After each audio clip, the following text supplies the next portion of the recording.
Voy a demostrarles cómo podemos realizar la prueba de hipótesis para un modelo de regresión lineal múltiple. Recordemos que en la sesión anterior se analizó el modelo de regresión lineal múltiple y aprendieron cómo determinar los valores beta 0, beta 1, beta 2 hasta beta k. Específicamente la matriz de los coeficientes de los valores de beta, que a su vez estos valores nos ayudan a determinar el modelo de regresión lineal múltiple.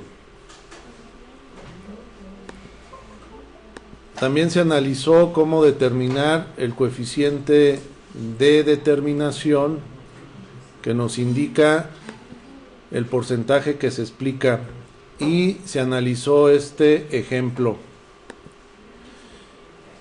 En esta ocasión entonces vamos a ver el planteamiento de la prueba de hipótesis para un modelo de regresión lineal múltiple, en donde la hipótesis nula es que los coeficientes beta 1 es igual al coeficiente beta 2, es igual al coeficiente beta 3 y así sucesivamente hasta beta k, y que esto es igual a 0. O sea, en otras palabras, que los valores de los coeficientes son iguales a 0, contra mi hipótesis alterna, que sería que al menos uno de los coeficientes de los valores de beta es diferente de 0. ¿Qué significa esto? Pues la H0, si yo acepto la hipótesis nula, significaría que al ser iguales a 0 los coeficientes de beta de mi modelo de regresión lineal múltiple, esto indicaría que no es significativo mi modelo. Y al momento de rechazar la hipótesis nula, o sea, al aceptar que al menos uno de mis coeficientes del modelo de regresión lineal múltiple es diferente de 0, nos estará indicando que el modelo es significativo. Para realizar estos cálculos vamos a utilizar un estadístico de prueba que es el F de Fisher, y para ello se utiliza esta fórmula. A este F le vamos a llamar el F calculado a partir de los datos, y para ello necesitamos la suma de cuadrados de la regresión entre K, donde K es la cantidad de variables. Todo esto lo voy a dividir entre la suma de cuadrados del error entre n menos p, donde n es la cantidad de datos que se recolectaron en cada una de las variables, y p es igual a k más 1. Esto me da como resultado algo que se llama el mean square regression, que sería el cuadrado medio de la regresión y el cuadrado medio del error. Al dividir estos dos resultados obtengo el valor de f calculada. Voy a usar un ejemplo para que quede más claro estos conceptos. Vamos a tener que comparar después este valor, un valor que se llama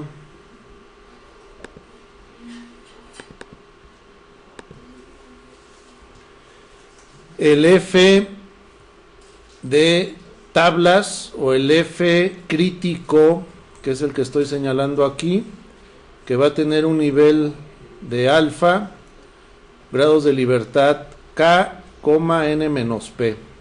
En el ejemplo les va a quedar claro cómo vamos a calcular el F de tablas a través de Excel.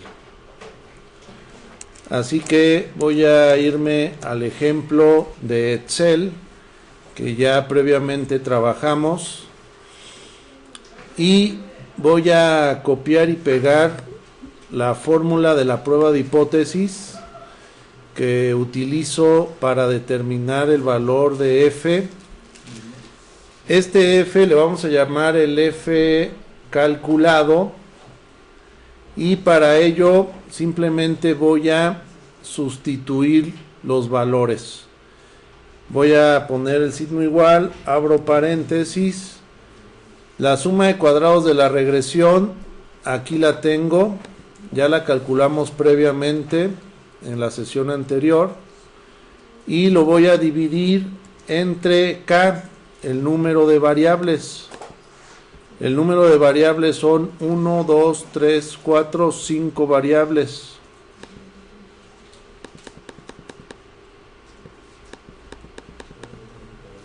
Así que lo voy a dividir entre 5. Cierro paréntesis. Abro nuevamente el símbolo de división. Abro paréntesis.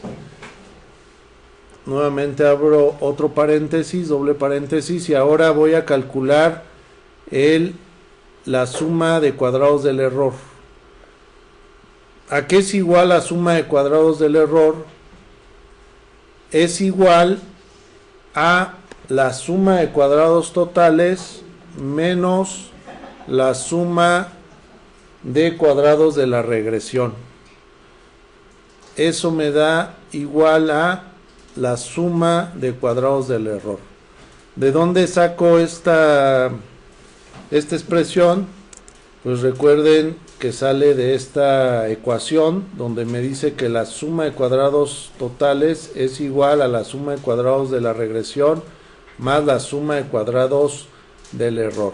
Si yo despejo la suma de cuadrados del error, que está sumando pasa restando y me quedaría que la suma de cuadrados del error es igual a la suma de cuadrados totales menos la suma de cuadrados de la regresión.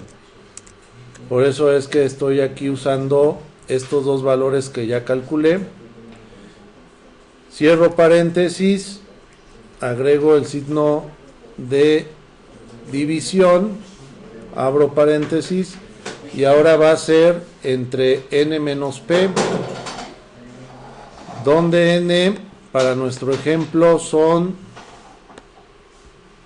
23 datos.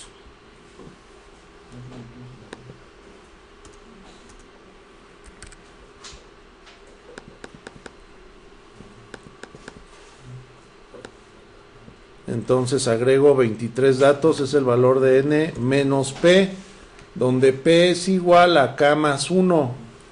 Entonces esto es 6. K son 5 variables más 1, 6. Cierro nuevamente paréntesis y oprimo aceptar. Y me está dando el valor de f calculada, y más adelante les voy a mostrar cómo se utilizan estos datos para verificar la prueba de hipótesis. Ya calculé mi f que me pide la prueba de hipótesis, mi f calculada, y ahora voy a determinar mi f crítica. Para ello aquí tengo la fórmula, también se le conoce f de tablas, en nuestro caso vamos a usar Excel, que es alfa, grados de libertad k, n menos p. Para ello me voy al menú fórmulas, insertar función, aquí elijo la categoría estadísticas y voy a buscar la función inv.f. inv.f, oprimo aceptar. La probabilidad que vamos a ingresar, como es una probabilidad que se acumula de izquierda a derecha en mi distribución de probabilidad de Fisher, vamos a poner 0.95, que representa un valor de alfa de 0.05. Los grados de libertad 23, perdón, K, grados de libertad 1 son 5 variables, es el valor de K, y los grados de libertad 2 es n menos P, donde n es 23 menos 6, eso nos da 17. Oprimo aceptar. Y ya tengo los dos valores,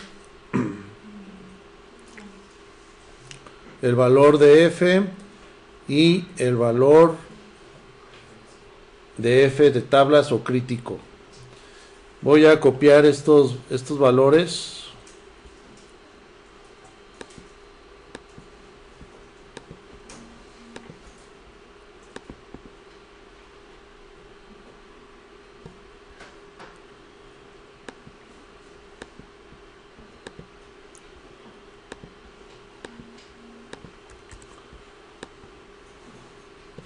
Los voy a pegar aquí para hacer la explicación de cómo vamos a hacer el análisis de los resultados.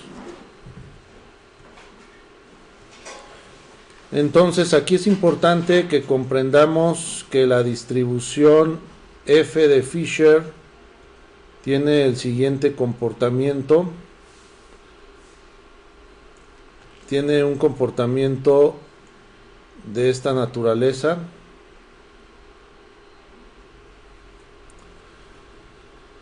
Y lo que estamos haciendo es, hemos calculado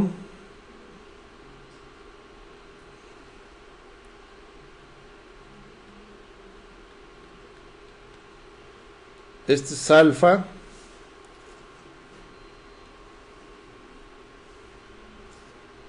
acá también tenemos alfa. Este alfa es de 0.05 y por lo tanto acá también tenemos un alfa de 0.05.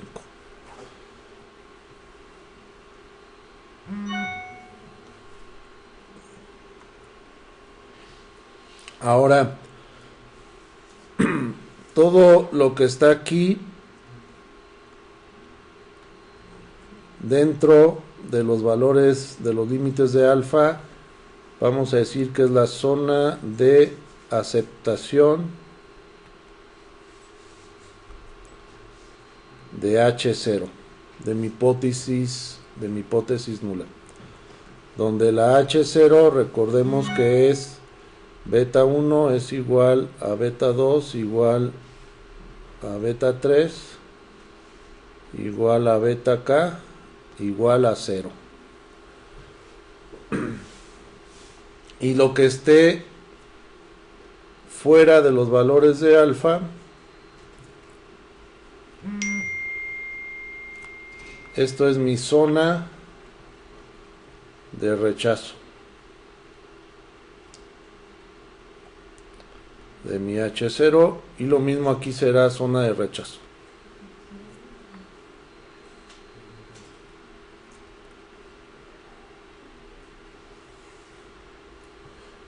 Ahora bien, este valor que calculamos, el valor de tablas o el valor crítico, ese está aquí, es el valor de alfa de 0.05, que recuerden que aquí lo calculamos para un alfa de 0.095 porque Excel toma la probabilidad que va desde aquí hasta este punto. Entonces la probabilidad acumulada es 0.5 más 0.05 más 0.90 me da 0.95. Por eso fue el valor que agregamos aquí de alfa. Entonces a este le llamamos F crítico o de tablas y es igual a 2.81. Y este valor que está acá es el valor calculado de mi modelo de regresión. Este valor calculado nos dio 57. Quiero decirles que este eje pues representa los valores de F y empieza desde 0 y va incrementándose en esta dirección los valores de F. Entonces si este es 2.81, el 57 está de este lado, muy alejado, el F calculado de 57. O sea, muy hacia la derecha de mi gráfica, de mi distribución. Por lo tanto, está en una zona de rechazo. Y de hecho, muy alejado en zona de rechazo. ¿Qué significa esto al rechazar yo H0? Lo que significa es que estoy aceptando la alterna, la hipótesis alterna, en donde me dice que al menos uno de los coeficientes de beta es diferente de 0. Esto significa que estoy encontrando evidencia estadística que apoya mi hipótesis alterna de que el modelo de regresión lineal múltiple es significativo. Esa es la conclusión, que mi modelo de regresión lineal múltiple es significativo. Y eso es lo que yo tendría que redactar aquí. Podemos hacer la grafiquita aquí para simbolizar que estamos analizando los valores de F calculado y de F crítico, y la conclusión, que es significativo. Desde luego, al nosotros tener coeficientes de determinación cercanos a 1 y un coeficiente de correlación también cercano a 1, pues eso ya nos da mucha certeza de que cuando hagamos la prueba de hipótesis, pues nos va a dar significativa el modelo de regresión lineal múltiple al rechazar la hipótesis nula.